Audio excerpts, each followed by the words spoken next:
Olá, queridos! A alegria do Senhor é a nossa força. Essa frase certamente lhe é familiar. Você já ouviu ela ou até mesmo já fez uso dela. Pois é, esse é o nosso tema para discorrermos neste vídeo. Mas antes de ir ao assunto, eu quero te pedir para você se inscrever no nosso canal. Também curta, fica à vontade para comentar. Seu comentário é muito importante para nós. E compartilhe este vídeo para que ele chegue ao maior número possível de pessoas, porque juntos nós somos mais fortes, juntos nós podemos espalhar a mensagem da palavra de Deus para aqueles corações que eventualmente venham assistir esse vídeo e com ele ser alimentado na alma pela palavra do Senhor. Pois bem, queridos, eu quero falar hoje a respeito da alegria, mas não é uma alegria comum, é a alegria que vem de nosso Senhor. A frase que eu falei no início e que dá título a esta palavra está lá no livro de Neemias, no capítulo 8 e o versículo de número 10, bem na parte final, quando depois de uma campanha exitosa de Neemias, o restaurador dos muros de Jerusalém, onde ele consegue de forma espetacular concluir a obra em 52 dias, um feito extraordinário. O povo se reúne com alegria e Esdras, o sacerdote e também escriba, começa a ler a palavra de Deus em público, desde o amanhecer até o meio-dia, com Neemias e demais levitas e sacerdotes explicam ao povo que, apesar da situação ser catastrófica, de um ambiente hostil, mas havia muita esperança, promessas que estavam contidas na lei do Senhor, que quando o povo começou a ouvi-la, eles começaram a chorar. E o lamento deles para aquele dia diante da palavra do Senhor foi contido, porque a ordem do Senhor para aquele dia, apesar da palavra ser ministrada aos corações, era que ninguém chorasse, não havia espaço para isso. E o Senhor ordena ao povo que coma, que beba, que compartilhe com quem não tem do alimento que está sendo repartido aquele dia e que por fim se alegrem no Senhor. E daí a frase, porque a alegria do Senhor é a vossa força. E nós readaptamos ela e agora usamos como a alegria do Senhor é a nossa força, e isso é fato, porque a tristeza ela é capaz de extrair de nós o contentamento, o prazer. A tristeza ela não coaduna com o Evangelho. Se nós falarmos de cristianismo, de salvos em Cristo e tristeza, certamente não haverá conexão nessas duas coisas. Eu poderia até dizer que tristeza e cristianismo é como água e óleo, como dia e noite, como luz e trevas. Elas não dão as mãos, não caminham juntas.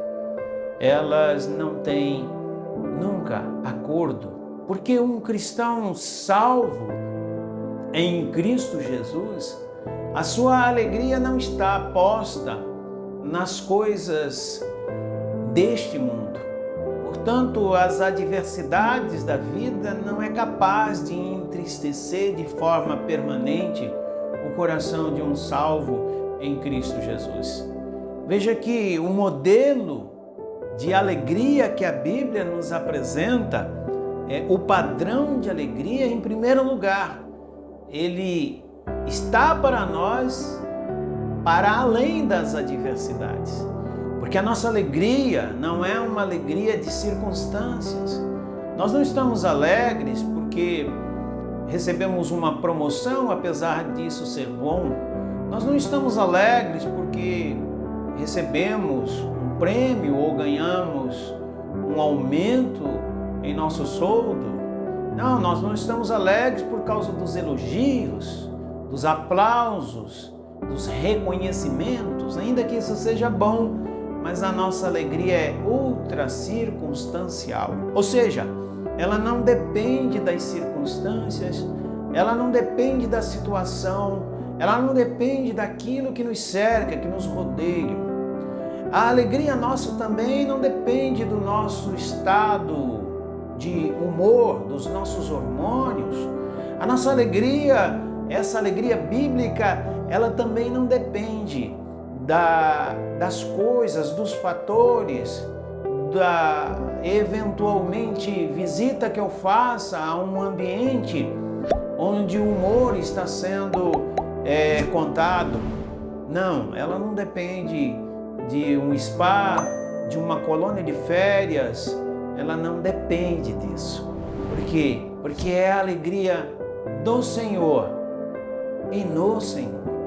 Veja que um padrão de alegria para nós cristãos deveria ser esse, de Isaías, capítulo 12, o versículo 6, quando o Senhor disse assim, para o seu povo: exulta e jubila, ó habitantes de Sião, porque grande é o Senhor de Israel no meio de ti.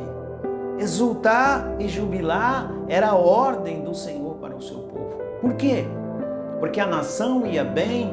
Porque as coisas estavam bem? Não, definitivamente não. Nós sabemos que no tempo do profeta Isaías já existia problemas o suficiente para que o povo não se alegrasse pela nação em si, nem pelos seus governantes. Mas a alegria que o Senhor está dizendo ao seu povo para vivê-la como modelo de vida, essa alegria era porque a presença do Senhor estava no meio do seu povo. E vejam que no Novo Testamento Jesus é um modelo de alegria. Jesus era plena alegria. Jesus era plena felicidade. Em 3 circunstâncias, Jesus saúda as pessoas com a palavra tem de bom ânimo. Por exemplo, Jesus disse numa certa ocasião: tem de bom ânimo, eu venci. No outro momento, Jesus disse: tem de bom ânimo, os teus pecados estão perdoados. Mas também Jesus disse assim: tem de bom ânimo, não temais, sou eu.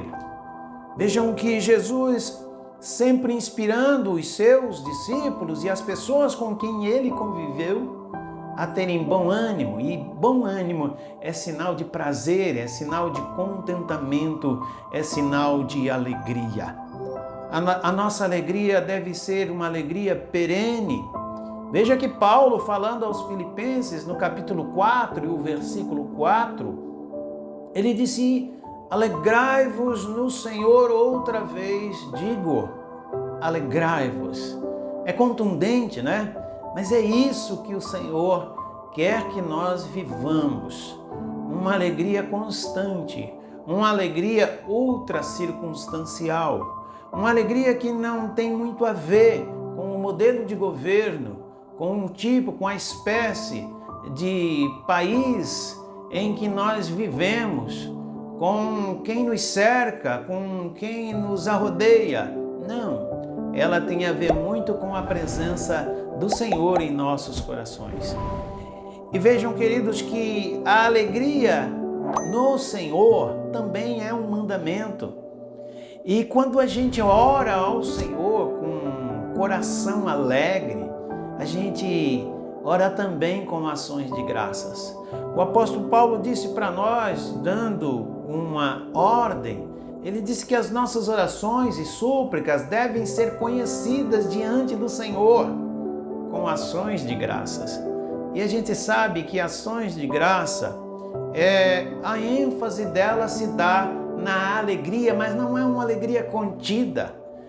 é uma alegria que extravasa, é uma alegria que transborda, é uma alegria que os outros são capazes de vê-las em nós operando. E então essa alegria do Senhor, ela também deve ser demonstrada como um triunfo dos salvos, pois a nossa morada não é aqui, a nossa casa definitiva não é aqui, nós somos cidadãos dos céus. E olha, queridos, que eu quero terminar essa reflexão dizendo para você o seguinte,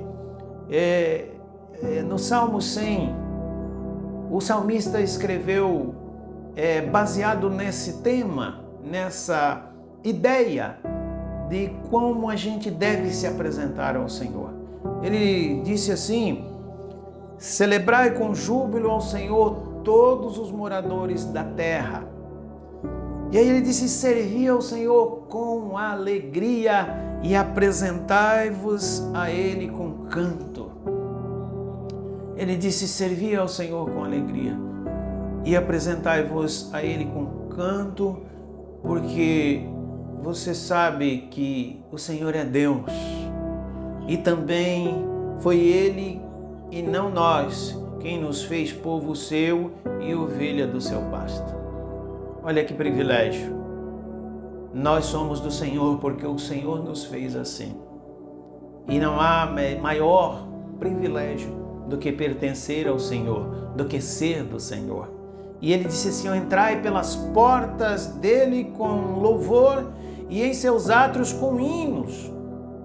Louvai-o e bendizei o seu nome. E ele termina dizendo no versículo 5 do capítulo 100, porque o Senhor é bom e eterna a sua misericórdia, e a sua verdade estende-se de geração em geração. Eu termino perguntando para você: qual foi a última vez que você serviu ao Senhor com alegria? Qual foi a última vez que você apresentou ao Senhor um cântico de louvor com ações de graça, agradecendo a Ele pelos seus feitos e pelos seus benefícios? Qual foi a última vez que você entrou pelas portas da casa do Senhor com alegria no seu coração, por ser um salvo em Cristo Jesus? Bom, se você tem dificuldade em responder prontamente essas perguntas que eu lhe fiz, certamente você não tem andado alegre. Então busque no Senhor a alegria, porque existe benefícios quando a gente vive alegre. Há dados conclusivos que as igrejas mais bem-sucedidas, elas têm como padrão de vida a alegria. Elas são igrejas liberais, elas têm contentamento em servir ao Senhor. Para além disso, também a alegria é capaz de promover no nosso organismo uma capacidade de resistência a doenças. Ou seja, a alegria é capaz de fazer com que a gente tenha a nossa condição imunológica mais bem preparada para enfrentar as enfermidades. Não é difícil você encontrar uma pessoa longeva que viveu muitos anos e perguntar para ela qual é o seu segredo, e ela, entre muitos outros, ela vai apresentar para você com certeza a alegria, o prazer de viver, a expectativa apesar da idade, sempre em coisas boas, em coisas significativas. Então, apresente para o mundo a sua credencial de cristão. Não viva triste, pelo contrário, apresente para os outros o quão alegre você é, o quão contente você vive, o quão cheio de expectativa e de bom ânimo está o teu coração, porque você é um salvo em Cristo Jesus, e isso já é suficiente para nós vivermos alegres, como pediu o apóstolo Paulo aos irmãos da igreja em Filipenses.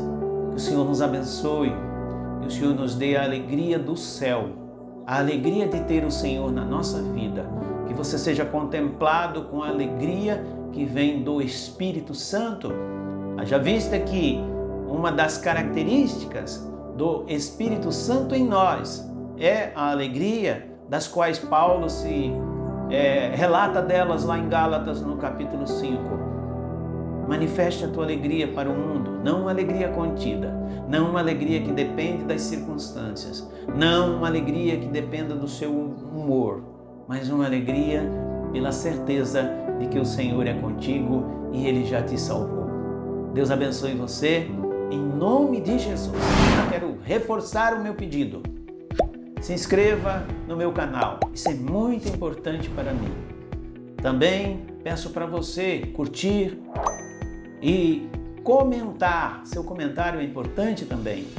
E fique à vontade para espalhar essas boas novas de salvação e fazer as pessoas felizes. Deus abençoe, fique com Deus e até o próximo vídeo.